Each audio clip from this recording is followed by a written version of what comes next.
Hello, everybody. This is Rock Kaput. My name is Oliver, and with And me, I'm Alex. Alex. Right? Yeah, we are going to start a new series today. Let's see how this works. We thought it would be fun to kind of do a double album review of some album. This time it's kind of a classic rock album. Albums we wouldn't be talking about in an album ranking, but maybe we'll make an exception from that rule. So today I picked an album.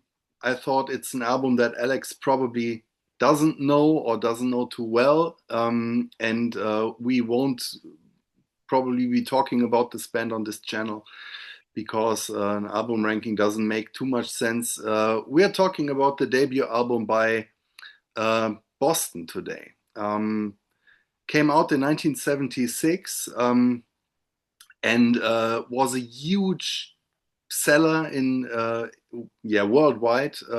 I think it's 17 times platinum or something like that in the USA.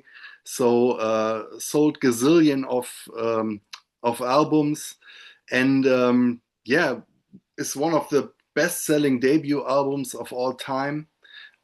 Still gets lots of airplay on classic rock radio stations in America, and contrary to what I thought, it was pretty successful in Germany too. So it reached number 4 on the Hmm. album charts over here, stayed there for close to a year. So yeah, I usually this kind of music doesn't work too well in Germany or didn't work too well, but yeah, they sold quite well over here too. If you like this new series, thumbs up, subscribe to our channel, and be ready to comment. Yeah, short history about this album. So the album is the brainchild of band leader Tom Scholz, who was working with Kodak. He was kind of a technician. Making music on the side and yeah, recorded this demo with singer Brad Delp. The demo caught the attention of Epic Records, and they wanted Tom Scholz to record it with a producer. But instead of going to an expensive studio and recording it, he produced this whole thing in his basement in a small studio. And the producer they assigned to him, he just helped here and there. But yeah, really kind of a complete nerd who did it all by himself and proved that you don't need huge equipment and lots of technicians and stuff. So yeah, it's still regarded as one of the best sounding albums of the 70s.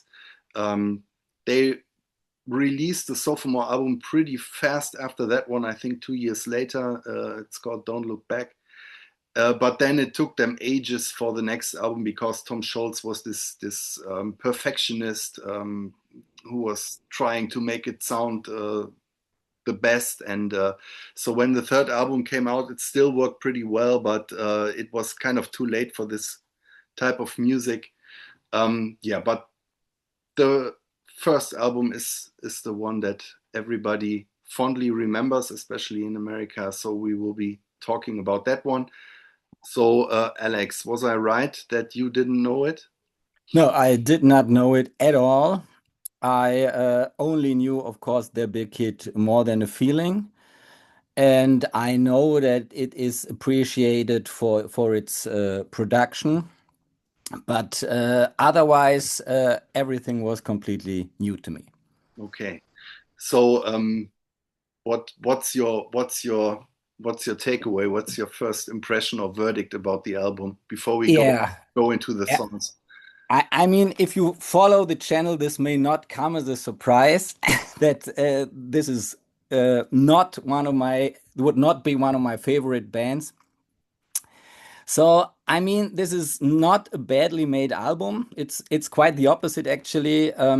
It's extremely well crafted on the production side, huge guitars, polished vocals, carefully done arrangements. Yeah, and you can see Tom Scholz really had a kind of an obsessive level of control here to control every detail, every aspect here, which is admirable.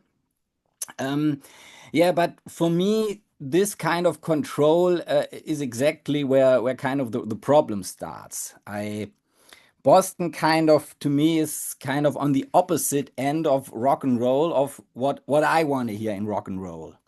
I need at least a little bit dirt, a little bit grit, a little bit danger, and also imperfections. Yeah. And this record is exactly on the opposite spectrum. And yeah, that's why it's difficult for me and not really in my wheelhouse. But yeah, I try to, yeah, I try to listen to it and put all of that away to kind of do a review of it and give the album a fair shot. Okay. So Yeah.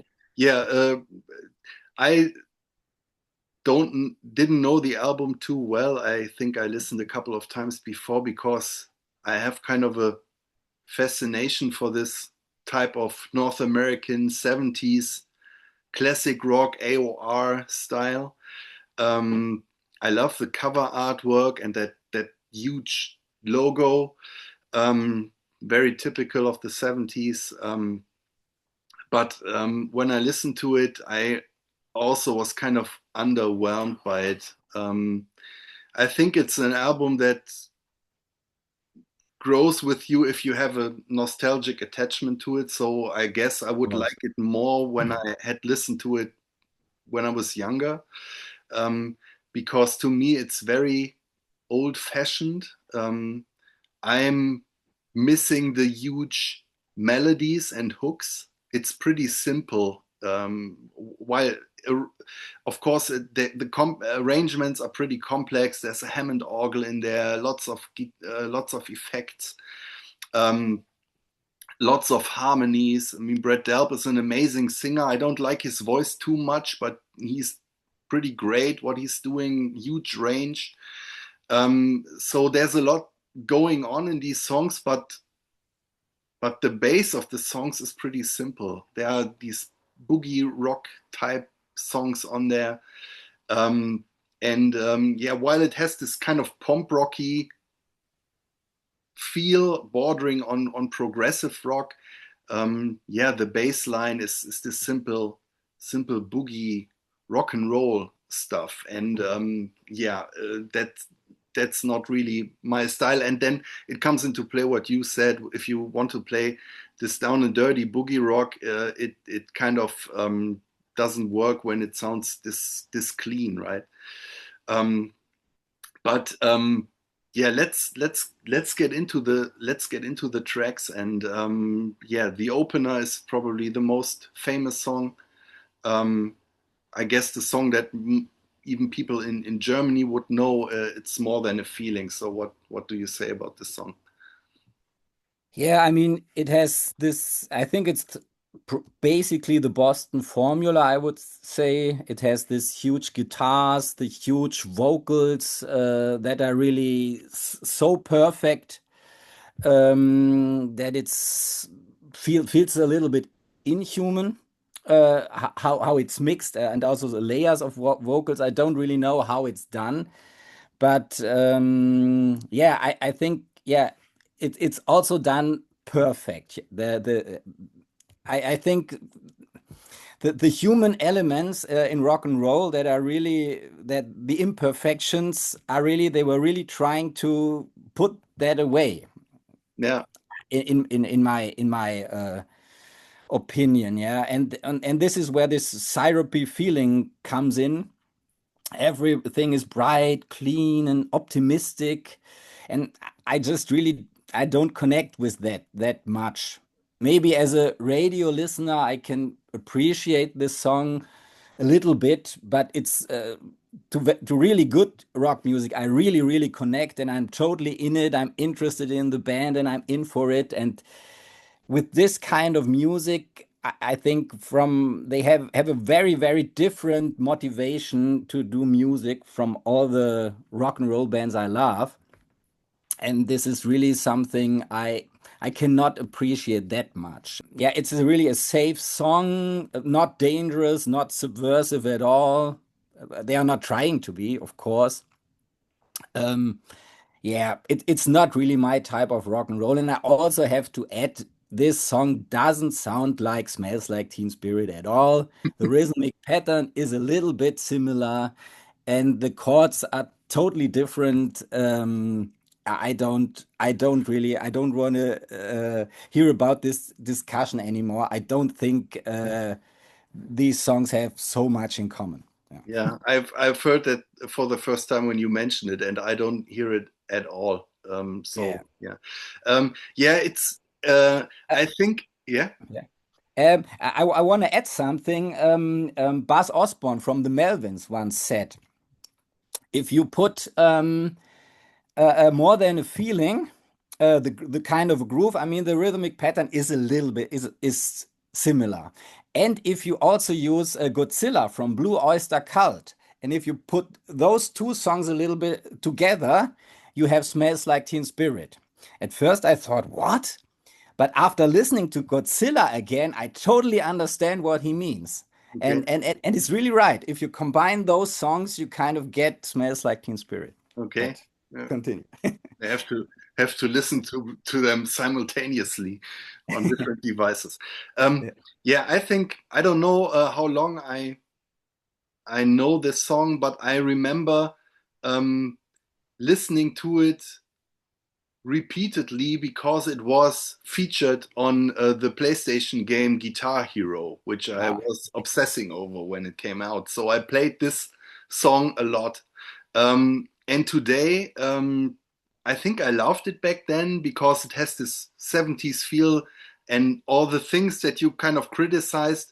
Sonically, I like this style. I totally agree with everything you said, but just from a sonic perspective, sometimes I can really get into this. But nowadays, the song, I can't listen to it anymore. It bores me. I think this riff, dan, dan, dan, dan, dan, dan, that smells like Teen Spirit, right? It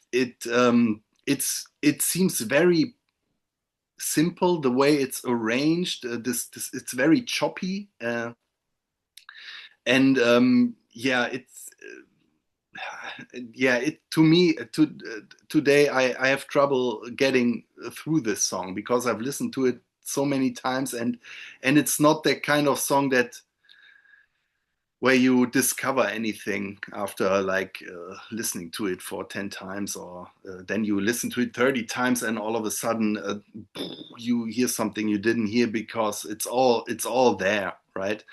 Even with all the little intricacies and arrangement and production, it in the end, it's yeah, I don't think it's music that's meant to be poured over, and it's not deep immersion music. It's very direct in its approach, and yeah, I'm really tired of this song. But it's also um, yeah, it's also probably the sound that's stands out a little bit from the rest because it doesn't have this kind of good times rock and roll boogie stuff that they do on a couple of other tracks. Yeah, I think it's funny they have these UFOs on the cover.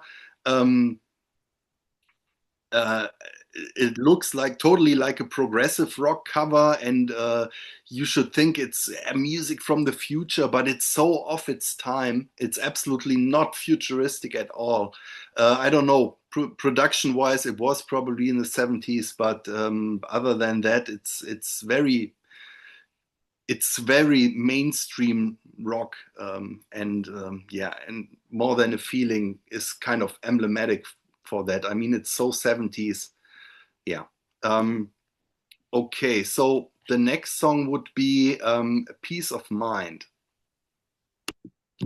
Anything to say about that one? yeah, I think this one I really I listen to it more often to kind of get into the record a bit more, and the more I listen to it, the more annoying this song was to me. I think on paper it's a very well written song, Um, yeah, but yeah, this the combination with this polished production and also the vocal delivery, um, it's yeah, it loses the appeal for me. So Yeah, okay. and yeah, it didn't really grow on me. It was more the opposite. Yeah. No, not really a song I could get into. Do you like? I know how important voices and singers are to you. What do you say about Brett Delp? I think theoretically I would like him, like his voice, but I don't like how he sings, and I don't like how this his vocals are.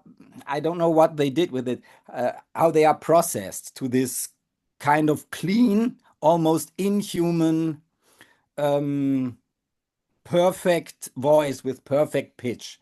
I Mm, think very often they have this vocal perfect tones that last a little bit longer. I think there was vocal layering going on, not probably not pitch correction. I'm sure he can sing this stuff, but yeah, that I don't like this very much. I would prefer a singer that is maybe not as perfect, but who has this human element, you yeah, know? yeah. There's not a lot of character to his voice. He sounds Yeah. he sounds like when I listen to him. I mean he really is a great singer. But if you listen to him, to me, he kind of sounds like someone they pulled in from the streets who accidentally was an amazing singer. Because there's absolutely no personality to his voice, or yeah, he's, yeah, like you said, almost like a robot. I mean, he has a warm voice, right? So it's not that he's all technique, but yeah, very very milk toast somehow. To me, Peace of Mind is probably one of the tracks that I like most on the album. Mhm. Um, but and I have to say I listened to it a couple of times for this show, and it grew on me a little bit. So it had the opposite effect as for you, um, because I forgot what I was missing about it, and was concentrating more on the mood, because it's a feel good album. I mean, it gives you, I think, I think if you connect it to your childhood or something like that, um, if you can do that because you listen to that time, I totally get why this would totally get you in a good mood today. But I don't have that experience, so it's kind of, it's there's work involved to kind of get into it. And yeah, after a while, I could see, okay, all this good times, rock and roll stuff. Yeah, it's kind of a hanging out in the sun, drinking beer with friends type of album. And yeah, but then it's weird that it's so perfect, because yeah, this all screams, listen to it on your headphones, really concentrated, and it's not the music for that to me. No. Also, the lyrics of Peace of Mind. I mean, it's basically about kind of funny if you connect it to Tom Scholz and the story of the album, because it's about not wanting um, to be perfect all the time, not wanting to be successful. Uh, just, have your peace of mind and do what you want. And yeah, I don't want to be a part of all that hustle around me. So that's kind of funny. Okay, Tom Scholz, I mean, he was sitting in the basement alone, uh, recording it. So yeah, that was his peace of mind. But on the other hand, he was working on this one for years. So kind of a weird disconnect in the lyrics. Um, the next song is a kind of yeah, there's an intro included, Foreplay and Long Time. So Oh it's yes, the that one. longest track on the album, clocking in at almost 8 minutes. Did you like that one? I guess it's the most proggy on the album. Yeah, it's. I thought it was a little bit long for me. Yeah, And the build up, yeah, it was quite nice, but yeah, I didn't really like it that much. No, so I think this record is really hard for me to get into because I don't connect to it on all the important levels. So it's really difficult to kind of find something. yeah, And yeah, this was a kind of a long, little bit boring. To me, it's quite a boring song. yeah. Also, the Hammond organ on I think on Foreplay, it's very prevalent. It's kind of, yeah, like I said, with this futuristic image, it's kind of weird that they are using the Hammond organ so extensively, right? I mean, Yeah. that's a kind of an instrument that I would associate with late 60s, early 70s, and not at all with kind of yeah, forward-looking progressive rock. But here they are really going wild with it. Yeah, I didn't like the intro that much, but I think for me, side one, although I don't like More Than a Feeling that much anymore, but I guess it's the more interesting side because side two we starts with Rock and Roll Band and Smoking, which are these very boogie rock and roll type songs. And here, this what you mentioned for me, the conflict really shows the most because yeah, the lyrics of Rock and Roll Band, there it's the story like a little bit like Smoke on the Water, singing about being on stage and playing rock and roll, and the band doesn't sound like that at all because their music just like sounds it was conceived in the studio and not while jamming on stage and Yeah. earning your dues by touring and stuff like that, right? Yeah, I think it has a cover band feel. I mean, they Yeah, have their own songs, but they don't have, to me, they don't have any charisma or all the attributes you would think rock and roll stars would have. yeah, So yeah, yeah. Also, Tom Scholz. I mean, he's more producer type, right? And not the even though his guitar parts are pretty good. He's not the guitar hero you want to see rocking out on stage. So it's yeah, it's kind of weird. On these songs, they reminded me a little bit of Triumph, the Canadian power Mhm. trio, who are a little bit in the same corner, shifting between those more progressive and AOR type songs and this boogie rock song, but they somehow pull it off because yeah, they sound at the same time they sound rougher and more refined on the technical side because Rick Emmett is just this amazing guitar player. Um, yeah, Mhm. weird. I think we don't have to talk about every single song. We have three songs left: Hitch a Ride, Something About You, and Let Me Take You Home Tonight. Did you like any of those? Mm,